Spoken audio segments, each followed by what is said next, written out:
Number one, কোনো দুর্নীতি নিজে করবেন না এবং কোনো দুর্নীতিবাজকে বগলের নিচে আশ্রয় দেবেন না। নাম্বার টু, গরিব ধনী সকলের জন্য, নারী পুরুষ সকলের জন্য, সকল ধর্ম সকল বর্ণের মানুষের জন্য ন্যায় বিচার নিশ্চিত করা হবে এবং সেই বিচার হবে সকলের জন্য সমান। সেই বিচারে কেউ রাজনৈতিকবিদ হিসাবে হস্তক্ষেপ করতে পারবেন না। বিচার বিভাগ হবে সম্পূর্ণ স্বাধীন, আর বিচার হবে ন্যায়ের ভিত্তিতে, কোনো বেইনসাফি বিচার আর বিকিকিনি হবে না। এইটা মেনে নিতে হবে। 3 নম্বর, 54 বছরের বস্তা পচা রাজনীতি, যেটা দুঃশাসন আর দুর্নীতিতে দেশকে ডুবাইয়ে ফেলেছে, চাঁদাবাজদের রমরমা ব্যবসা আর জনগণের যান যাওয়ার উপক্রম, এই সব কিছু বদলাতে হলে, বৈষম্য বদলাতে হলে, অঞ্চলে অঞ্চলে বৈষম্য, ব্যক্তিতে ব্যক্তিতে বৈষম্য, পরিবারে পরিবারে বৈষম্য, গোষ্ঠীতে গোষ্ঠীতে বৈষম্য, দলে দলে বৈষম্য, সকল বৈষম্যের আমরা কবর রচনা করি। আমরা এই ঠাকুরগাঁয়ে কথা দিয়ে যাচ্ছি, আল্লাহ যদি আমাদেরকে নির্বাচিত করে আপনাদের ভোটে, আপনাদের ভালোবাসায়, আপনাদের সমর্থনে সরকার গঠনের সুযোগ দেন, তাহলে বাংলাদেশের সব কয়টি জেলায় একটি করে মানসম্মত সরকারি মেডিকেল কলেজ গড়ে তোলা হবে ইনশাআল্লাহ। যারা বঞ্চিত হয়েছে সকল সুবিধা থেকে, তাদের দুয়ারে আগে চলে যাবে ইনশাআল্লাহ আগামীর উন্নয়ন। আমরা বৈষম্য করব না, আমরা আল্লাহকে ভয় করব। আল্লাহকে ভয় করার কারণে বঞ্চিত মানুষগুলোর অধিকার প্রথমে তাদের হাতে তুলে দেওয়া হবে।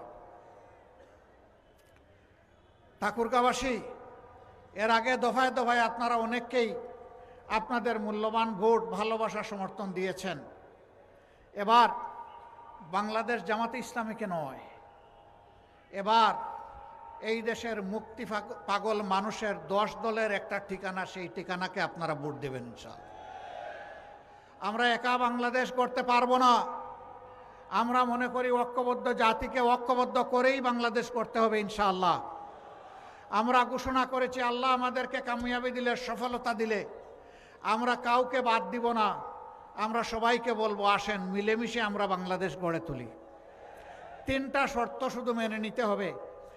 নাম্বার ওয়ান, কোনো দুর্নীতি নিজে করবেন না এবং কোনো দুর্নীতিবাজকে বগলের নিচে আশ্রয় দেবেন না। নাম্বার টু, গরিব ধনী সকলের জন্য, নারী পুরুষ সকলের জন্য, সকল ধর্ম সকল বর্ণের মানুষের জন্য ন্যায় বিচার নিশ্চিত করা হবে এবং সেই বিচার হবে সকলের জন্য সমান। সেই বিচারে কেউ রাজনৈতিকবিদ হিসাবে হস্তক্ষেপ করতে পারবেন না।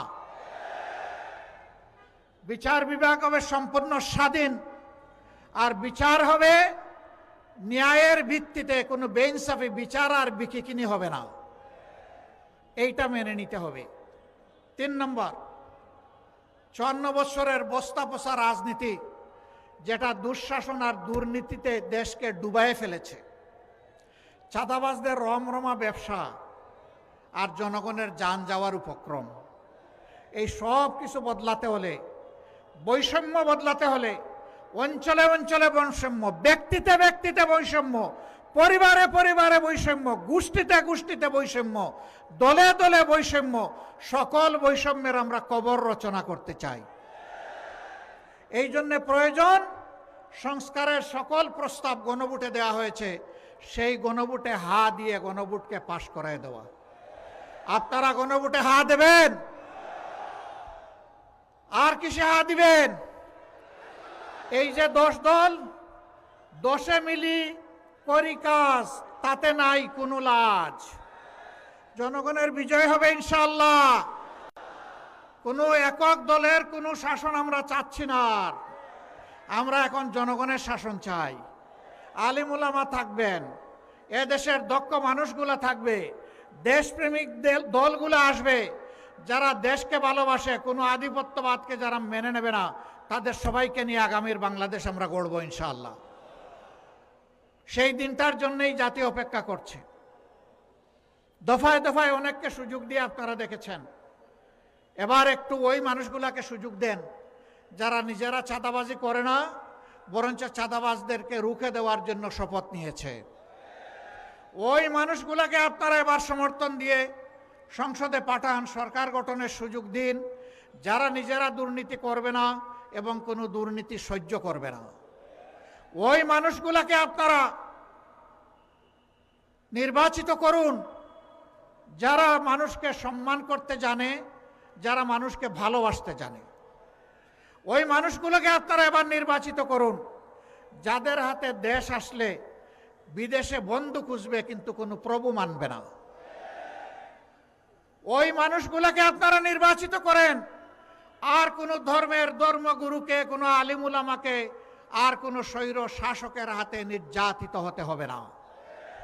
ওই মানুষগুলোকে আপনারা নির্বাচিত করুন, যারা ধর্মে বর্ণে বিভাজন সৃষ্টি করে মানুষের সমাজে মানুষকে বিভক্ত করে মুখামুখি করে ফেলে, তাদের বাইরে এসে একটা ঐক্যের সমাজ, সংহতির সমাজ, ভালোবাসার সমাজ, সবাইকে নিয়ে বাংলাদেশকে একটা ফুলের বাগানে পরিণত